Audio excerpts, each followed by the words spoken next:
Greetings, Obasi Scott, Atlanta, Georgia, oxygen therapy consultant. What we're going to deal with is we're going to deal with the issue of why they name things and the effect that it has on you. And what I want you to pay close attention to is I want you to pay close attention to this as it relates to herpes, because as we start to chase this rabbit down this hole, I want you to understand that the purpose behind why they name things is not just so they can get a handle on how it acts, because a lot of things are named based on how they act or how they react, but more so about how they want you to act or how they want you to react, so then they can react. See, every action creates a reaction. And a lot of times, the saying goes that if you don't know the purpose of something, then you will abuse it. Okay, and that may be exactly what they want you to do, is in fact abuse this name, because anything that is abused is to abuse something means to use it outside of its context, over and above its purposed use. Okay, so you would abuse this name, and the more you abuse it, the more it sticks to your head. I found this list here. Okay, let me just show you guys this right quick. Okay, right here. It's called the phobia list. Okay, the phobia list. Okay, and basically what this person has done, they said they started this list in the late 1980s and put it on the web in 1995. It has since been adopted and adapted to many pages since then. Okay, now these are phobia names. Okay, of pretty much A to Z, a lot of the different phobias that are around there. Okay, now I'm gonna start here. Okay, I hope you guys can see that, and I'm just gonna go down. These are all the ones that start with A. Now I want to point out a couple things to you. You see, fear of washing or bathing. Okay, all these are different fears. Acrophobia, fear of heights. Okay, let's see. Fear of wild animals, fear of sexual abuse, fear of cats, allurophobia, okay? Fear of kidney disease, okay? Guys, all of these are different fears, okay? Fear of numbers, fear of men, fear of fire, fear of fainting or weakness. We still in the A's, guys. I'm going to keep going down. Okay? Here the B's are. Okay? Look at this. Fear of microbes, fear of bacteria. Okay? Fear of gravity, fear of depth. Okay? Fear of slime. Really? Fear of slime. Fear of books. Okay? All these are different fears. Fear of toads. Fear of thundering and lightning. That's a pretty common one. Okay? Especially in small children. Let's go. Here goes all the C's. Okay, we're looking at all the C's and the fears that come with the C's. Fear of bicycles. Okay, fear of crystals or glass. Okay, this fear of clowns. All of this is something that we're dealing with here. We're dealing with somebody took the time to name these fears. Okay, so what I started to think was okay, if somebody took the time to name all these fears, why did they do that? And of course, there's the argument that they did this because maybe it has something to do with how they act. But the common thing in this and all of them is the last word, phobia. Okay, the last part of every single one of these fears is phobia. Okay, I want you to notice this. There's E's, F, G's. It goes all the way down, folks. All the way down. Fears from here to Zimbabwe. Okay? Okay? Now, fear of God or guides. Fear of jealousy. Look at that. But the common thing is phobia. Okay, so now let's tie this in. Let's go back here and let's look up phobia. Okay, let me go back one before I go to the root word of phobe. Okay, right here. This is what I want to pay attention to.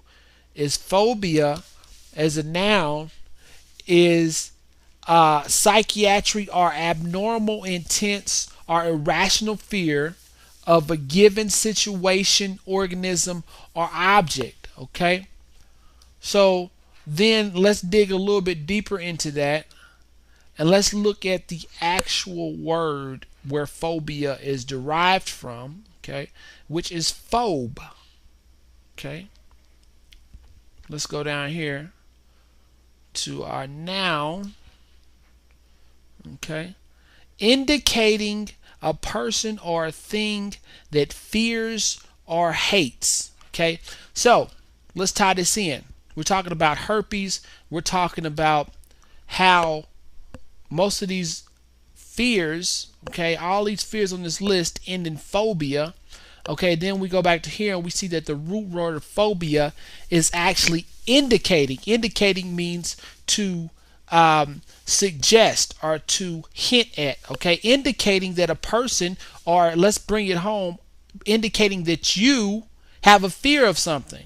Okay, so let's deal with herpes. Okay, herpes as a virus. Okay, and what I want you to focus on right here before I go any further.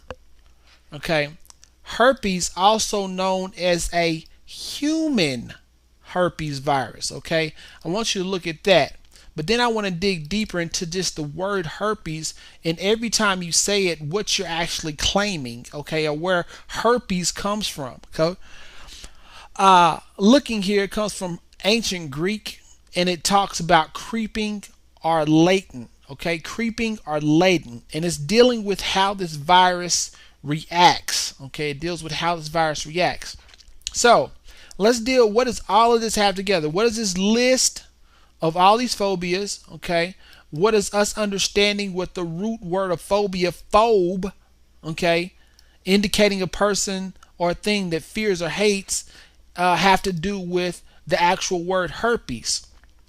Well, anytime you are able to say, yes, I have this, yes, I have herpes simplex virus, you are stating that you have a state of dis-ease. You are stating that you have identified that with yourself. Okay, anytime you have you identify with one of these phobias, okay, you have arachnophobia, you have a fear of this, you are saying, yes, I have this and I am scared of this. Okay, you're identifying with that. Well, what's the problem with that? Well, when you identify with something, okay, when you identify with something such as herpes, you are giving power to that thing. And believe it or not, your thoughts create a reaction. They not only create a reaction in the universe, but they also create a reaction inside your body. Why do you think that mere stress or thoughts of worry heighten the reaction of herpes? Because that stress creates a chemical inside your body that sets off a reaction. See? So your mere thoughts towards something will create something to grow. It will create an environment for something to harvest, something to reproduce. Your thoughts are your reality. So if you're walking around saying, I got herpes, it may be a fact that it was found in your body, but the truth is you got an immune system that will kill it. So the whole purpose of this video is to understand that they name things so that they can identify it, but more so you can identify it. Okay? Don't walk around identifying the problem. Okay, don't walk around identifying the problem, which may be the fact that you're dealing with herpes, HSV1 or HSV2, maybe the fact that you have outbreaks. Identify the truth. The truth is, in fact, that you have a body, you have a system. Your body was created to delete, to eradicate that from your system. Okay, let's talk about the truth. When somebody says, what do you have? The doctor tells you, well, you have some phobia. You scared of this. Well, you say, no, I have a brain that was created perfectly. I have a mind that can overcome that. I have an immune system that can kill that. Okay. Because the doctor don't say you have herpes, but you have this that can make it better. No, what does he do? He digs into this fear. And that's what I'm talking about in naming things. In naming things, we're looking at digging into a fear. Okay, you are accepting, and now you're pronouncing with your mouth. You're saying that I have this fear. And the more you say it, the more you believe it. The more you believe it, the more it becomes true, and it manifests in your body.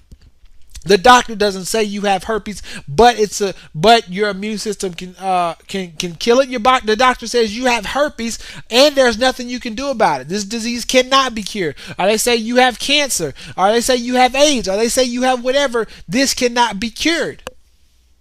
Okay, let's deal with the truth. The truth in the matter is that a disease is exactly that. It's a disease, but the thing is that the disease, okay, can be cured. Okay, the disease can be cured. So let's focus on the truth. And anybody that's not worried about focusing on the truth, well, you got to decide where you're going to put them in your life in this journey of trying to get rid of this virus. Okay, so understand this. They name things for a reason, and the reason they name things is so that not only they can identify it, but more so that you can identify it. And what you identify, you start to believe. What you accept, you start to believe. What you say becomes real in your life. Okay, so with that, I'm Obasi Scott, oxygen therapist, Atlanta, Georgia. Just wanted to give you guys some information, some insight on naming things. Don't be moved by them trying to name herpes and tell you that you have to live with it, because you don't. Start speaking the truth. So hope this helped you all. What I need you to do is I need you to do a couple of things. Number one, I need you to subscribe to this movement. This is not me. This is a whole community of people. We're pushing so hard to try to get this information out, to try to help people naturally, okay, so they cannot silence this natural movement. Okay, we're also I need you to let's see, number one, subscribe. Number two, leave a good comment, a positive comment. We look at all of our comments, and like my mama said, if you can't say nothing good, don't say it at all. Okay, because we will look at it. We will not allow any negativity on our page. This is a positive force, a positive movement that is going forth. Okay, third thing I want you to do is I want you to share this video. If there's some way you can share this video, if there's some way you can post it on Facebook, repost it on the forums, put it on blogs, embed this video. You can get the embed signal right below us. Embed the video somewhere. Help us push this movement, get this word out, because just like it helped you, it can help somebody else. Last two things, if you got any questions or comments, okay, any questions or concerns, you can email us at undergroundcure@gmail.com. Again, that's undergroundcure@gmail.com. That information is below in the description, as well as if you want some more information on our protocols or just to learn more about herpes, you can visit us at theundergroundcure.com. theundergroundcure.com. That information is also below in the description. So with that, I'm Obasi. I hope to see all of you healthy, happy, and have gotten your life back, experiencing just the best you can experience. I'll talk to you guys soon.